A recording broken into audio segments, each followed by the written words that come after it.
Assalamualaikum warahmatullahi wabarakatuh. Waalaikumsalam warahmatullahi wabarakatuh. Selamat pagi semua. Pagi. Terima kasih kepada teman-teman yang sudah bisa hadir pada Zoom presentasi kelompok 2 untuk mata kuliah prinsip pengajaran dan asesmen yang efektif. Ini topik 2, ruang kolaborasi. Baik, sebelum kami melanjutkan presentasi, izinkan kami untuk memperkenalkan diri kembali. Perkenalkan. Next. Perkenalkan, saya Ceti Mustikani Westri. Ada Istiana Ahmad, Fran Sinatria Saranggi, sama Ade Rahmawati. Next.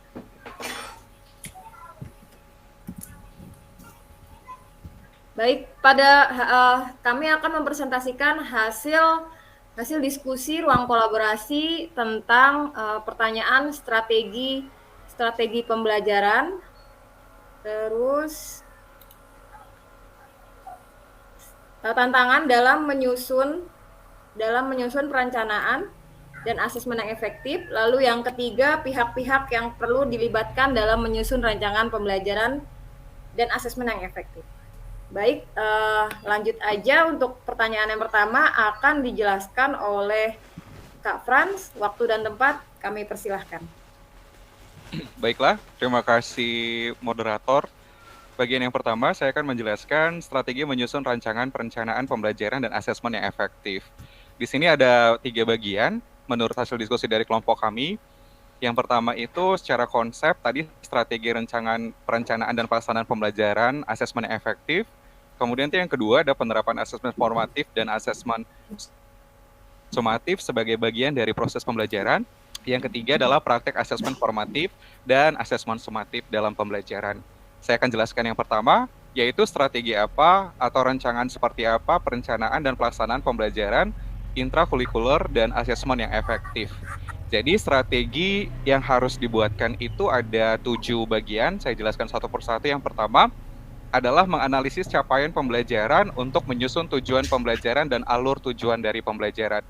Jadi seorang pendidik itu harus bisa menganalisis capaian pembelajaran, dan capaian pembelajaran itu adalah kompetensi pembelajaran yang harus dicapai oleh setiap peserta didik pada setiap tahapan perkembangannya, dan untuk setiap mata pelajaran pada tingkat satuan pendidikan.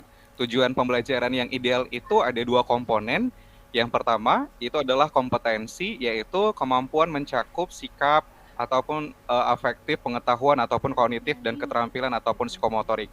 Dan yang kedua komponennya adalah yang berkaitan dengan konten ataupun ilmu pengetahuan inti yang harus disediakan oleh pendidik dan konsep utama yang perlu dipahami. Kemudian yang kedua, strategi rancangan perencanaan dan pelaksanaan pembelajaran asesmen yang efektif. Yang kedua adalah perencanaan dan pelaksanaan asesmen diagnostik. Nah, seperti yang kita ketahui bahwa asesmen diagnostik itu bertujuan untuk mengidentifikasikan kompetensi dari peserta didik, kemudian kekuatan serta kelemahan dari peserta didik. Nah, hasil dari kita melakukan asesmen diagnostik itu adalah untuk sebagai rujukan dalam merencanakan pembelajaran seperti apa yang mau kita buatkan sesuai dengan kebutuhan pembelajaran oleh peserta didik. Kemudian dalam kondisi tertentu, hasil dari asesmen diagnostik ini akan menjadi informasi terkait latar belakang keluarga dari peserta didik, kesiapan belajar dari peserta didik, motivasi belajar dari peserta didik, dan minat belajar dari peserta didik. Dan dapat juga digunakan oleh pendidik sebagai bahan pertimbangan dalam perencanaan pembelajaran berikutnya. Kemudian strategi yang ketiga dalam rancangan perencanaan asesmen yang efektif, itu adalah yang ketiga, pendidik harus mengembangkan modul ajar. Nah, tujuannya dari pengembangan modul ajar itu adalah untuk mengembangkan perangkat ajar dan membantu pendidik dalam melaksanakan pembelajarannya. Serta seperti yang kita ketahui bahwa modul ajar itu yang harus dikembangkan harus memiliki beberapa sifat. Yang pertama, itu adalah esensial. Esensial ini maksudnya adalah modul ajar yang kita kembangkan itu harus sesuai dengan pemahaman konsep dari peserta didik. Kemudian yang kedua adalah menarik, bermakna, dan menantang. Artinya modul ajar yang kita sediakan sebagai seorang pendidik itu harus membuat peserta didik itu semakin tertarik untuk pembelajaran yang mau kita ajarkan. Ada makna yang diambil dari setiap pembelajaran yang kita ajarkan kepada peserta didik dan akan menantang peserta didik. Maksudnya di sini kita bisa berupa soal yang kita berikan kepada peserta didik itu untuk memancing untuk peserta didik itu untuk lebih aktif. Kemudian sifatnya yang ketiga dari pengembangan modul ajar ini adalah relevan dan kontekstual. Relevan dan kontekstual ini maksudnya adalah sesuai dengan pengetahuan dan pengalaman yang dimiliki oleh peserta didik sebelumnya. Kemudian sesuai dengan konteks yang mau dibahas pada saat itu. Dan yang keempat adalah berkesinambungan. Prinsip berkesinambungan ini maksudnya adalah keterkaitan antara materi yang mau kita ajarkan dengan fase pembelajaran oleh peserta didik. Seperti yang kita ketahui bahwa fase pembelajaran itu ada sampai fase F. Jadi ketika kita mengajarkan materi untuk fase E, yaitu kelas 10, ya kita harus bawakan seperti pembelajaran untuk kelas 10 gitu. Dia jangan sampai kita mengajarkan materinya untuk fase F, yaitu di kelas 11 ataupun di kelas 12, seperti itu maksudnya yang berkesinambungan. Kemudian strategi yang keempat itu adalah penyesuaian pembelajaran dengan tahap capaian dan karakteristik dari peserta didik. Strategi ini maksudnya adalah pembelajaran paradigma baru seperti yang kita ketahui akan berpusat kepada peserta didik. Karena itu, pembelajaran itu harus disesuaikan dengan tahapan pencapaian dan karakteristik dari peserta didik yang kita hadapi. Ruang lingkup materi pembelajaran adalah apa yang akan diajarkan oleh pendidik di kelas atau apa yang akan dipelajari oleh peserta didik di dalam kelas. Selanjutnya, pendidik akan menyesuaikan proses pembelajaran, menyesuaikan produk dari hasil belajar, dan mengkondisikan lingkungan belajar yang akan dialami oleh peserta didik dan pendidik. Kemudian strategi yang kelima, next, itu adalah perencanaan, pelaksanaan, dan pengolahan asesmen formatif dan sumatif. Nah, pada tahapan ini strategi yang kita lakukan adalah dalam merencanakan dan melaksanakan asesmen terdapat 5 prinsip asesmen yang hendak diperhatikan. Misalnya, prinsip yang pertama itu adalah asesmen yang kita lakukan atau penilaian yang kita lakukan itu sebagai bagian terpadu dari proses pembelajaran. Artinya, pada saat kita melakukan pembelajaran dan kita merancang asesmen, yaitu harus sesuai gitu dia. Jadi tidak boleh terpisah. Misalnya kita ajarkan apa, terus yang kita nilai apa, itu tidak boleh gitu dia. Kemudian, memfasilitasi pembelajaran. Jadi, asesmen yang kita rencanakan dan kita rancang dan yang mau kita lakukan itu harus memfasilitasi salah satu bentuk sarana dan prasarana ataupun fasilitas dari proses pembelajaran yang akan kita lakukan. Dan menyediakan informasi yang holistis sebagai umpan balik. Menyediakan informasi maksudnya adalah bahwa dari asesmen itu kita gunakan sebagai alat untuk mengukur sebagaimana respon dari peserta didik yang sudah kita ajari atau yang sudah kita didik tadi. Kemudian yang kedua, prinsip yang kedua dari pelaksanaan asesmen itu adalah asesmen dirancang dan dilakukan sesuai dengan fungsi asesmen dengan keluasaan dan menentukan teknik dan waktu pelaksanaan asesmen. Jadi maksudnya di sini adalah kita harus merancang asesmen itu dan menentukan kapan kita melaksanakan asesmennya. Jadi itu harus benar-benar dengan perhitungan yang matang gitu dia teman-teman.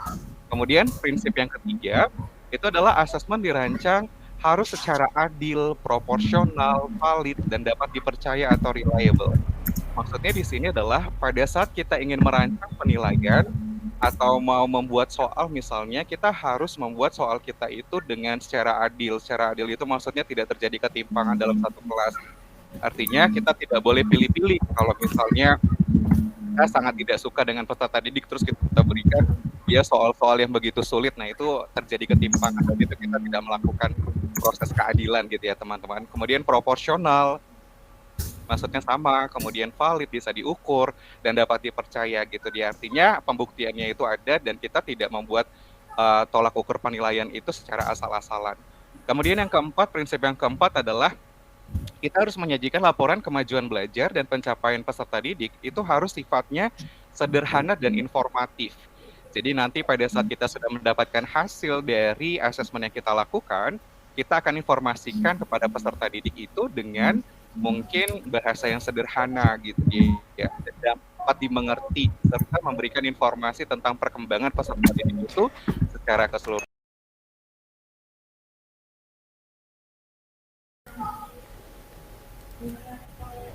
Share screen-nya Kak Ade.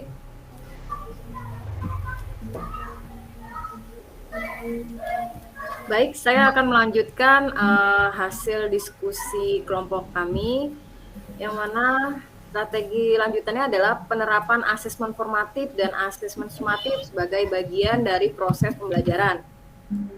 Yang pertama, asesmen formatif. Asesmen yang kita ketahui, seperti yang kita ketahui, asesmen formatif itu proses pengumpulan data untuk guru mengetahui sejauh mana sih siswa menguasai kompetensi yang ditargetkan. Dengan data tersebut diinterpretasi terus diteliti, guru bisa menentukan pembelajaran yang efektif agar siswa menguasai materi yang akan dijelaskan nantinya. Tujuannya apa sih guru harus mengerti apa itu gunakan asesmen formatif? Yang pertama, biar guru bisa mengevaluasi proses pemahaman siswa terhadap pelajaran. Terus kebutuhan pelajaran seperti apa sih yang harus guru kasih ke siswa. Terus guru juga bisa tahu kemajuan akademik selama proses pembelajarannya itu seperti apa. Lalu yang kedua, guru harus mengetahui asesmen sumatif. Yang kita tahu juga asesmen sumatif itu penilaian yang dilakukan setiap akhir atau satu waktu, agar guru ini bisa tahu hasil dari pembelajaran selama satu satuan waktu. Terus evaluasi sumatif ini harus sering dilakukan harus sering dilakukan agar guru mengetahui sejauh mana sih siswa ini dapat menangkap pembelajaran yang sudah diberikan oleh guru. Baik, yang selanjutnya praktik baik asesmen formatif dan juga asesmen sumatif. Nah, kalau tadi penjelasan tentang asesmen formatif dan sumatifnya, kalau ini praktiknya. Seperti apa sih penilaian guru di kelas? Seperti apa sih yang bisa guru lakukan untuk penilaian asesmen yang tersebut? Untuk asesmen formatif sendiri ada for learning, yang mana pelaksanaannya itu bentuk tes maupun non-tes. Contohnya, misalnya guru memberikan siswa pretest, post-tes, kuis, dan juga tugas. Tapi ada lagi penilaian bentuknya juga non-tes, yang mana berupa wawancara, portofolio, ataupun mind map. Lalu untuk praktik asesmen sumatifnya atau off learning bisa dilakukan dengan melaksanakan ujian tengah semester ataupun ujian akhir semester. Baik, begitu hasil diskusi dari kelompok 2. Lanjutnya untuk pertanyaan yang kedua itu adalah tantangan dalam menyusun rancangan perencanaan asesmen dan pembelajaran dan asesmen yang efektif yang akan dijelaskan oleh Ibu Ana. Ya, terima kasih Bu Keti. Selanjutnya saya akan menjelaskan tentang tantangan dalam menyusun perencanaan pembelajaran dan asesmen yang efektif menurut hasil diskusi kelompok kami. Yang pertama adalah faktor pengalaman mengajar dan masa kerja. Lalu yang kedua adalah guru kesulitan mengoperasikan media pembelajaran. Yang ketiga, adanya kesibukan guru. Lalu yang keempat, adanya fasilitas yang belum memadai, serta yang terakhir adalah waktu. Nah, untuk yang pertama, faktor pengalaman mengajar dan masa kerja. Ya, seperti teman-teman ketahui bahwa banyak guru-guru senior yang memang sudah banyak sekali pengalaman dan masa kerjanya pengalaman kerjanya. Tapi dalam penerapan pembelajaran dan asesmen yang efektif, mereka masih lebih banyak menggunakan paradigma lama yang cara mengajarnya itu atau metode pembelajarannya itu masih menggunakan cara lama. Mereka khawatir ada kekhawatiran kalau mereka mengubah media pembelajaran atau cara mengajarnya itu akan berpengaruh pada tingkat pemahaman siswa. Nah, itu tantangan dalam menyusun asesmen dan pembelajaran. Jadi belum mau berubah atau si faktor pengalaman. Jadi merasa kalau cara lama ini bagus kok, efektif menurut mereka seperti itu. Tapi mereka belum mencoba untuk menggunakan cara lainnya atau media pembelajaran lainnya serta penilaian. Mereka masih terpaku bahwa anak pintar itu nilainya bagus. Nah, itu kan dari pengalaman mereka yang lama-lama itu pengalaman mereka yang lalu. Padahal dengan berkembangnya zaman, kepintaran anak atau kecerdasan anak itu tidak hanya dilihat dari hasil akhirnya saja. Tuh. Lalu yang kedua adalah Guru kesulitan untuk mengoperasikan media pembelajaran. Nah, maksudnya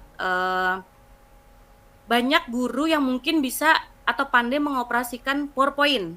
Ya, sekarang itu sudah banyak yang bisa mengoperasikan PowerPoint, tapi media pembelajaran sekarang bukan hanya PowerPoint ataupun menggunakan papan tulis saja. Kita banyak menggunakan seperti Canva ya atau channel YouTube. Nah, masih banyak guru yang kesulitan mengoperasikannya. Misal penggunaan proyektor ya. Ada beberapa guru atau banyak guru lah yang masih sukar atau sulit dalam mengoperasikannya. Mereka ragu untuk mengoperasikan karena takut. Ada ketakutan tersendiri, takut salah pencet lah, nanti takut rusak lah, atau takut gimana. Nah, itu jadi ada ketakutan. Nah, itu dia kesulitan dalam mengoperasikan media pembelajaran. Lalu yang ketiga adalah kesibukan guru. Nah, yang seperti teman-teman ketahui dan kita ketahui semua, bahwa guru itu tugasnya bukan cuma mengajar di kelas. Ada banyak sekali tugas guru, seperti piket, atau bahkan rapat-rapat kerja awal tahun, ataupun rapat evaluasi akhir tahun, atau jika ada pelatihan di sekolah, in-house training, itu kan juga termasuk kewajiban guru ya untuk belajar sepanjang hayat. Nah, kesibukan guru ini yang juga berpengaruh dalam tantangan dalam menyusun pembelajaran dan asesmen yang efektif. Karena waktu mereka itu nggak sepenuhnya full untuk mengerjakan rancangan tersebut. Tuh. Lalu yang keempat adalah fasilitas yang belum memadai. Ini terkait dengan kesiapan dari pihak sekolah. Mungkin gurunya up to date, menggunakan iptek yang bagus, akan tetapi masih ada beberapa sekolah yang untuk bahkan layar proyektornya pun mereka nggak ada, ya, bukan cuma di kota ya, kita berbicara di seluruh Indonesia. Jadi itu salah satu tantangan dalam menyusun pembelajaran dan asesmen yang efektif, kurangnya fasilitas yang belum memadai, atau laboratorium IPA, ya, masih banyak kan alat-alat lab, karena kan pembelian itu butuh dana yang besar ya, alat-alat labnya masih banyak yang kurang, tuh, jadi guru juga kesulitan jika ingin mengaplikasikan media pembelajaran yang efektif atau yang terbaru gitu. Lalu yang terakhir adalah waktu. Nah, waktu ini maksudnya adalah dalam menyusun asesmen atau pembelajaran, guru itu kan melihat bahwa adanya diferensiasi pada siswa. Ya, eloknya begitu ya, baiknya bahwa ada siswa kelas 10.1 begini, 10.2 begini. Ada diferensiasi di masing-masing kelas. Tapi karena terbatasnya pertemuan waktu guru dengan siswa di kelas, jadi guru juga merasa bahwa menyusun asesmen atau pembelajaran itu agak sulit. Jadi yang berdiferensiasi ya. Jadi mereka menyamaratakan kelas 10.1, 10.2, 10.3 dan sampai selanjutnya. Nah, itu menurut hasil diskusi kami tentang tantangan dalam menyusun pembelajaran dan asesmen yang efektif. Selanjutnya akan dijelaskan oleh Kak Ade. Silakan Kak Ade.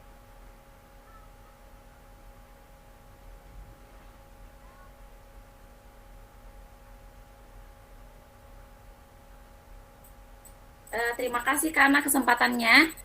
Saya akan menjelaskan pihak-pihak atau siapa aja sih yang terlibat dalam penyusunan perencanaan pembelajaran dan asesmen. Nah, pihak pertama yang terlibat dalam penyusunan perencanaan pembelajaran asesmen itu yang pertama sudah pasti guru ya. Karena guru itu memiliki peran yang paling penting dalam penyusunan pembelajaran ya, penyusunan perencanaan pembelajaran dan asesmen. Karena apa? Peran guru di sini, guru selain berperan sebagai pendidik, guru juga berperan sebagai perencana, sebagai pengelola, dan sebagai evaluator dalam proses pembelajaran.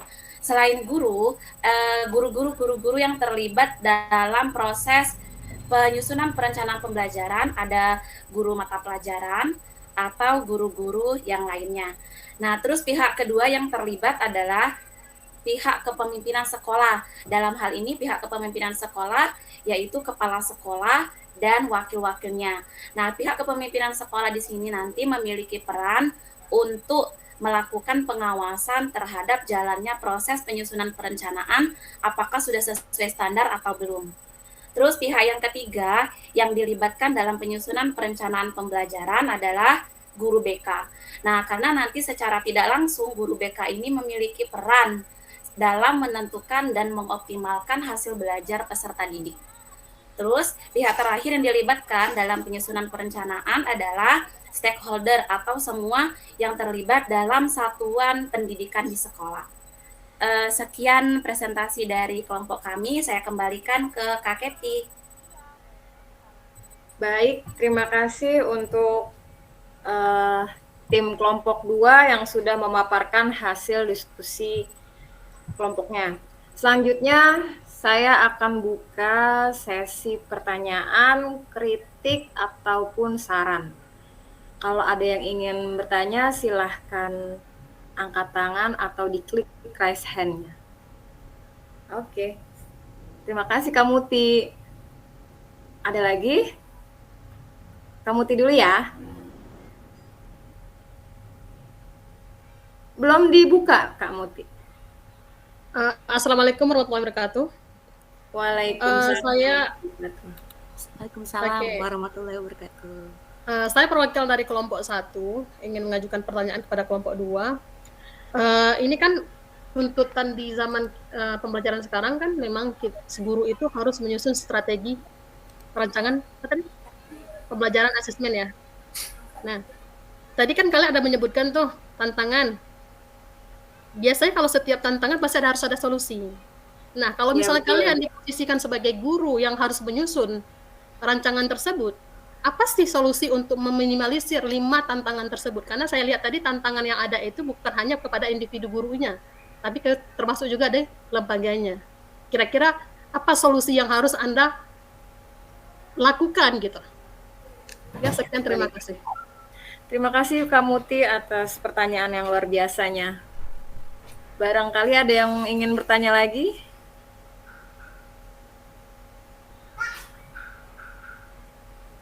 Baik, kami diskusikan dulu ya untuk Kak Muti. Oke, mungkin sambil jalan ya Kak Ceti. Ya, boleh. Kalau udah ada yang ingin menjawab, silakan Kak Ana. Nanti bisa ditambahkan ya. Baik. Coba slide-nya dulu ke Adik, ke slide tantangan tadi. Kebetulan kan tadi saya menjelaskan tentang tantangan ya. Oke, terima kasih Kak Ade. Baik Kak Muti, terima kasih pertanyaannya, bagus sekali pertanyaannya. Memang itu salah satu kekurangan dari kelompok kami ya Kak Muti, belum melampirkan solusi. Terima kasih. Oke, baik. Dari kelima tantangan hasil diskusi kami ini, tantangannya kan ada 5 ya. Faktor pengalaman, guru kesulitan mengoperasikan media pembelajaran, lalu kesibukan guru, lalu dari waktu, serta dari pihak sekolah ada fasilitas yang belum memadai. Oke, intinya dari 4 dari 5 faktor ini kan individu guru ya. Mungkin jika saya pribadi menjadi guru tersebut, tantangan, maka solusinya saya untuk kesibukan guru, pertama membagi waktu. Nah, membagi waktunya gimana? Pada saat gini, penyusunan asesmen atau pembelajaran, perancangan pembelajaran itu kan nggak setiap hari ya. Umumnya di awal tahun ajaran. Ya, ketika kita membuat dulu namanya RPP, sekarang kita modul ajar. Biasanya modul ajar itu dikumpulkan atau dilaporkan itu di awal semester. Bisa tergantung kebijakan sekolah, bisa untuk 1 tahun atau untuk 1 semester. Nah, ada jeda tuh kamu pada saat liburan sekolah. Ya, saat ini liburan sekolah guru tidak libur, tapi memang memanfaatkan waktunya untuk merancang pembelajaran. Jika di awal tahun ajaran baru, kita belum bisa melihat karakteristik peserta didik ya. Nah, kita bisa berkaca kurang lebih sama tahun sebelumnya. Pastikan dalam variasinya kurang lebih sama. Ada siswa yang paling pintar, rajin, ada siswa yang pembelajarannya audio, visual, kinestetik, kurang lebih kan siswa memiliki cara belajar yang seperti itu. Nah, kita mengacu karakteristiknya dari tahun sebelumnya. Nah, kalau untuk pembelajaran yang semester 2-nya, kita bisa melihat di pembelajaran semester 1, bagaimana kita bisa mengupgrade modul ajar kita, media pembelajarannya dan asesmennya, gitu. Lalu yang kedua, selain membagi waktu, saya juga mengikuti in-house training. Biasanya in-house training itu dilakukan atau dilaksanakan oleh pihak sekolah, kerjasama, karena pihak sekolah juga pengen dong mengupgrade guru-gurunya. Nah, salah satunya dengan in-house training. Tuh, Selain in-house training, lalu yang ketiga dalam media pembelajaran, saya bisa belajar dengan teman sebaya saya, rekan sejawat saya yang sudah menggunakan media pembelajaran yang up to date, gitu. Misal penggunaan Canva atau video pembelajaran yang guru bisa menjelaskan dari video tanpa harus berbicara ya, yang seperti kita ketahui. Nah, itu bisa saya belajar dengan teman sebaya. Kalau untuk fasilitas yang belum memadai, jika saya menjadi guru, saya memanfaatkan lingkungan sekitar. Contohnya aja kita pelajaran ekonomi ya. SMA itu kayaknya nggak ada lab ekonomi, ya. Nah, caranya bagaimana? Memanfaatkan tadi, mengobservasi, memberikan media pembelajaran atau cara ajar yang observasi ataupun melihat video-video dari YouTube, gitu. Jadi kalau IPA, kalau IPS itu ada namanya materi salah satu ekonomi itu APBN ya. Nah, kita bisa menggunakan aplikasi-aplikasi. Ada juga bursa saham, aplikasi bursa saham. Jadi, kita memanfaatkan teknologi. Itu sih jawaban dari saya. Jika teman-teman dari Kak Kety, Kak Fran, sama Kak Ade ingin menambahkan, silakan.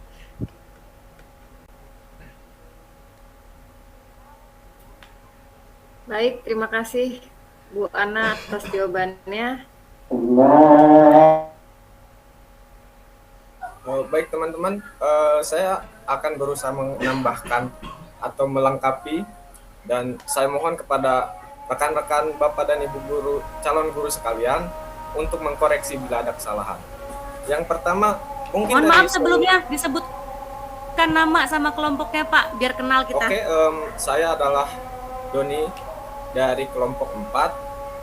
Saya akan memberikan tanggapan dan sedikit tambahan. Yang pertama dari tantangan dalam menyusun perencanaan pembelajaran dan asesmen ini, yang paling penting memang secara garis besar itu ialah yang pertama kepala satuan pendidikan. Artinya di mana kepala satuan pendidikan dapat berkolaborasi dan bersinergi bersama dengan guru-guru. Artinya di sini walaupun sepenuhnya kita memang dalam sekolah itu tidak benar-benar mampu secara perfect menerapkan kurikulum Merdeka ini, karena ada beberapa keterbatasan terkait waktu, kemudian pengalaman dan teknologi yang mampu dioperasikan oleh guru. Nah, di sini kepala sekolah itu berkolaborasi dan mengkoordinir teman-teman gurunya untuk memotivasi, mendorong bagaimana problem-problem yang didapatkan pada awal penerapan kurikulum Merdeka ini, dan kemudian dicari apa yang kelemahannya, bukan dicari kesalahan. Artinya kita mencari kekurangan ini untuk diperbaiki, seperti itu. Yang kedua, di sisi antar guru, dalam sinergi antar guru ini, guru saling mengkoreksi. Misalkan di dalam sekolah, misalkan dalam pelajaran ekonomi itu ada 2 guru dalam satu sekolah.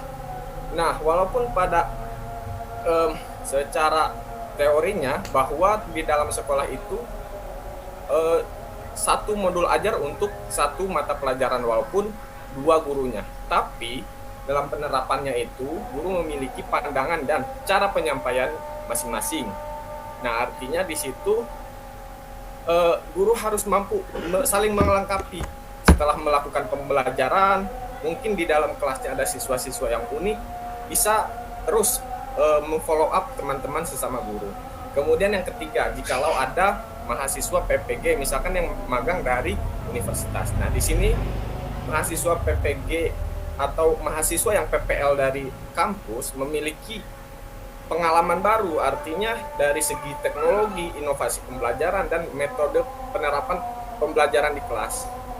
Jadi guru itu harus menggali lebih lanjut apa yang menjadi kekurangan dan kelemahan, dan melakukan perbaikan dengan misalkan melakukan kolaborasi melalui menanya kepada mahasiswa PPL dan meminta masukan dan saran yang ada terkait masalah yang dialami oleh sekolah.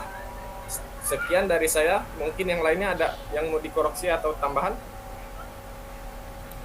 Masya Allah, terima kasih kepada Pak Doni yang sudah memberikan tanggapan Ada lagi yang ingin memberikan tanggapan atas pertanyaannya Ibu Muti? Kak Fran? Kak Ade? Oke, baik. Untuk Ibu Muti sudah cukup pertanyaannya? Baik, terima kasih pada Ibu Muti. Sudah selesai ya? Ada yang lagi yang bertanya? Oke, saya ingin menanya pendapat Bapak-Bapak dan Ibu guru sekalian, calon guru yang terhormat. Baik, Saya ingin baik. bertanya bahwa bagaimana jika awal pembelajaran baru tadi seperti yang sudah disampaikan oleh Ibu Isti'anah Ahmad, terkait untuk mempelajari karakter siswa dan pembelajarannya di misalkan semester sebelumnya atau dan yang lainnya lah. Jadi misalkan pada kelas 10, pada kasus ini kelas 10 itu kan benar-benar sebagai guru kita belum mengetahui bagaimana karakter yang dimiliki oleh siswa. Bagaimana cara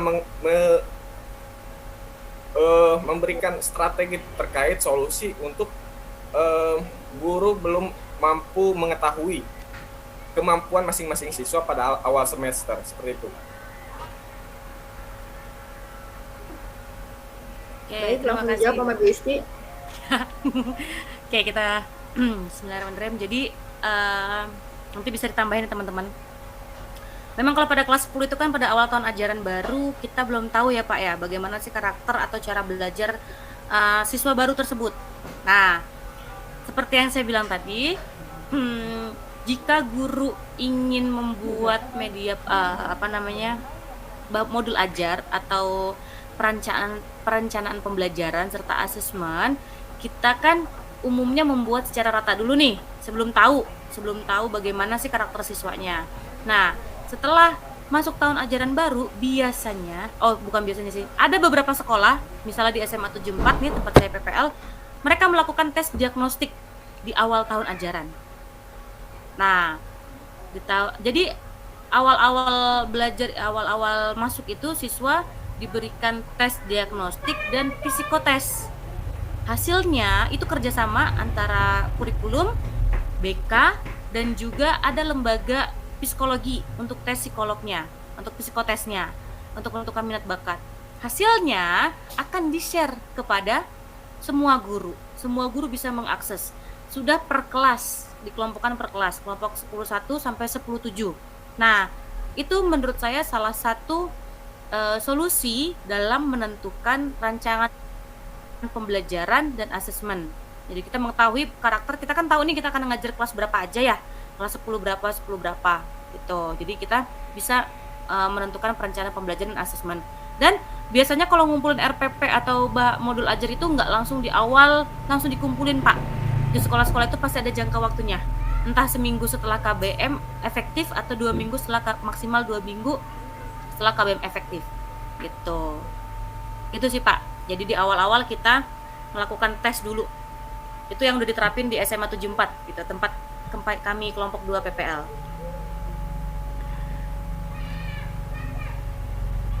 Baik, terima kasih Bu Ana. Apakah sudah terjawab Pak Doni?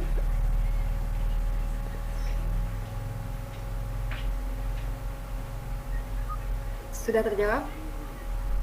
Baik, untuk solusinya terima kasih Mbak. Saya akan melakukannya di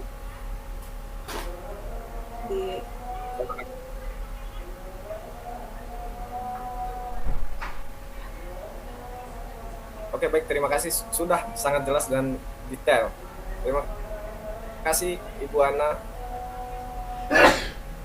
Baik, terima kasih untuk teman-teman semuanya yang sudah partisipasi di Zoom Gmeet. Sudah. Gimana? Ya, demikian hasil presentasi hasil diskusi kelompok kami. Sebelum saya tutup presentasi pagi ini, saya punya satu pantun ya. Siang-siang pergi ke kota. Cakep. Jangan lupa beli alpukat. Cakep. Demikian presentasi kita, semoga bisa bermanfaat. Amin. Terima Kurang kasih lebihnya, kelompok mantap. 2. Terima kurang kasih lebihnya materinya. dari kelompok 2 mengucapkan wabillahi taufiq wal hidayah. Wassalamualaikum warahmatullahi wabarakatuh. Waalaikumsalam. Waalaikumsalam warahmatullahi wabarakatuh. Terima kasih teman-teman.